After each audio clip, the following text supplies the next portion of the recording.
హైదరాబాద్ కోఠీలో కాల్పుల కలకలం రేపాయి. కోఠీలోని ఎస్బీఐ హెడ్ క్వార్టర్స్ ఏటీఎం దగ్గర వ్యక్తిపై ఇద్దరు దుండగులు గన్తో కాల్పులు జరిపారు.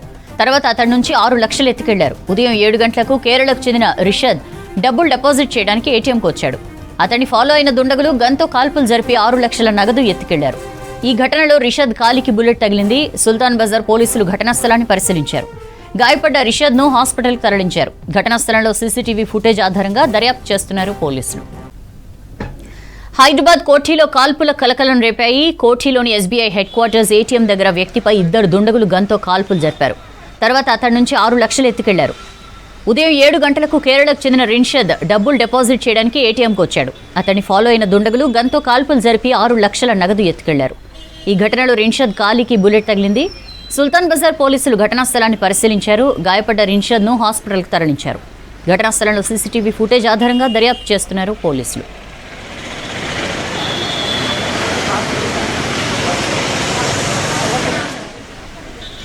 Kothi SBI headquarters ATM దగ్గర కాల్పుల కలకలంపై మరిన్ని డీటెయిల్స్ రాంప్రసాద్ అందిస్తారు.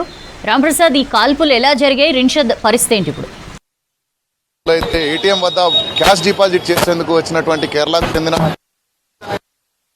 గన్తో ఫైరింగ్ చేయడం జరిగింది. ఒక్కసారిగా ఉదయాన్నే జరిగినటువంటి ఈ ఘటన అయితే హైదరాబాద్ వ్యాప్తంగా కలకలం రేపిందని చెప్పవచ్చు. మనం ప్రస్తుతం ఇక్కడ కోటిలో ఉన్నటువంటి ఎస్బీఐ ఏటీఎం వద్ద ఉన్నాం. ఒకసారి పరిస్థితిని గమనించవచ్చు. సంఘటనా స్థలానికి ఉదయం 7 గంటలకి అయితే ఇటు డయల్ 100 ద్వారా ఫిర్యాదు అందుకున్నటువంటి సుల్తాన్ బజార్ పోలీసులు సంఘటనా స్థలానికి చేరుకొని ఇక్కడ వివరాలు చూడవచ్చు.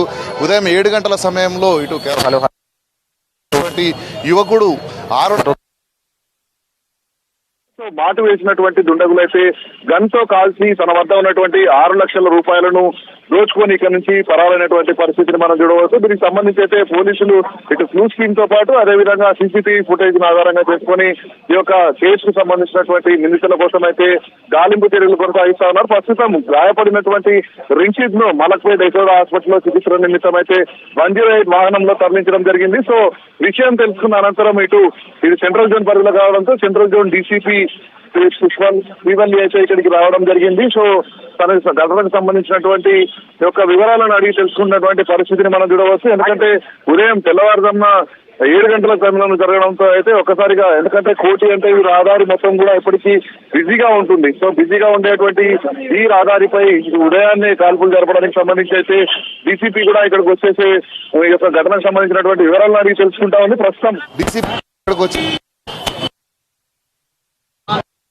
సంబంధించి మాట్లాడే ప్రయత్నం చేస్తున్నారు. సో ఘటనలో గాయపడినటువంటి రిషద్ పరిస్థితిపై అయితే మరికొద్ది సేపట్లోనే ఇటు మనం చూడవచ్చు. సెంట్రల్ జోన్ డీసీ మాట్లాడుతున్నారు. మనం ఒకసారి తెలుసుకునేటువంటి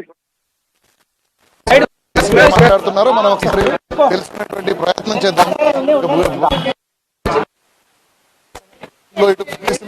ఇప్పటికే స్వాధీనం చేసుకోవడం జరిగింది. అంతేకాకుండా వీటిపై కూడా ఆరాధిస్తున్నారు.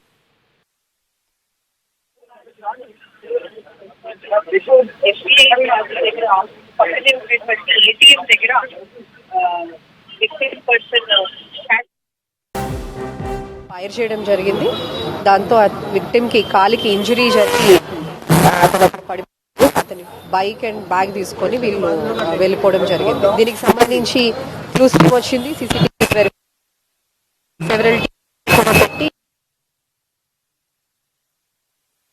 అండ్ సిసిఎస్ టీమ్స్ తో కలిసి కోఆర్డినేట్ చేసి we're working it out. Thank you.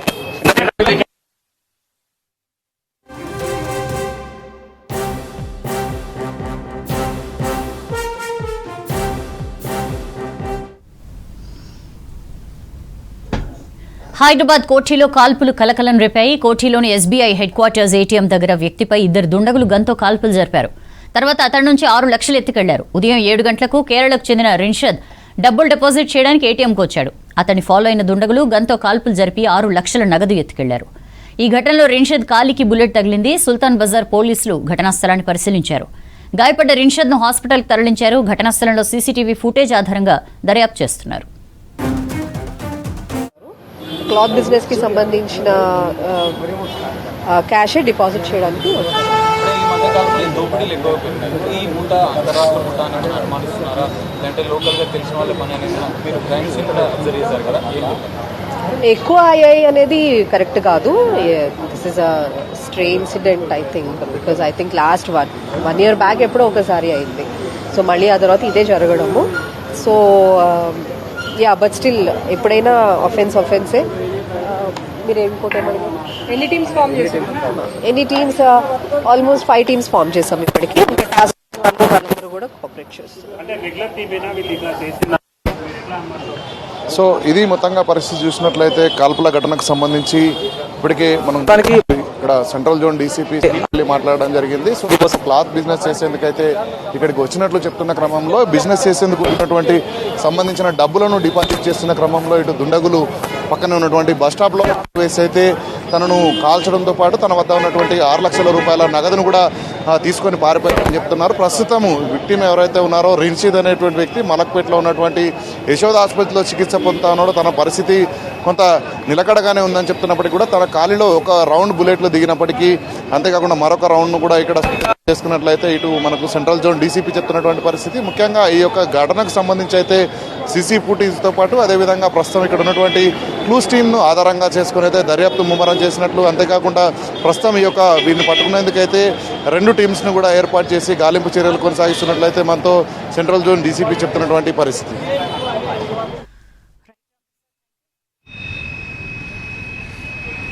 దగ్గరికి